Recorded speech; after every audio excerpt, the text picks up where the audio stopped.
Teacher যখন নিজেই প্রশ্নের উত্তর জানে না। বলো এই কোয়েশ্চেন অ্যান্সারটা কে পারবে? বলো এখানের মধ্যে কে পারবে? তুমি পারবে? আমি তো নিজেই পারবো না এই অ্যান্সারটা। তুমি পারবে? না। পারবে না কেন? পড়াশোনা করো না? কি করতে স্কুলে এসে বসে থাকো? এই তুমি বলো। দূর বাবা, কেউ তো একটা উত্তরও বলতে পারছে না, আর কতক্ষণ এইভাবে চালাবো? বেলটাও পড়ছে না যে ক্লাস থেকে বেরিয়ে যাব, ভালো লাগে না। বলো। এই তোমরা সবাই প্রাইভেট কার কাছে পড়তে যাও? ম্যাম আপনার কাছেই। ঠিক আছে, তুমি বাদ দিয়েও তো এতগুলো স্টুডেন্ট আছো, তার মধ্যে কেউ বলতে পারছো না? ম্যাম আপনিই বলে দিন। আমি কেন বলবো? আমি বললে তো তোমরা সবাই এমনিই জেনে যাবে। তাহলে তোমরা কি করো বাড়িতে? উফ, কি জ্বালায় পড়লাম রে বাবা, কেউ তো একটা বল। সব গাধা, আমিও গাধা, তার সাথে তোরাও গাধা। বলো।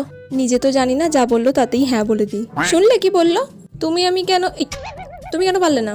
শুনে নাও ভালো করে, কালকে যেন কোয়েশ্চেনটা ধরলে তুমি পারো, ঠিক আছে? উফ বাবা, এতক্ষণে ঘন্টা পড়লো, তাড়াতাড়ি পালাই।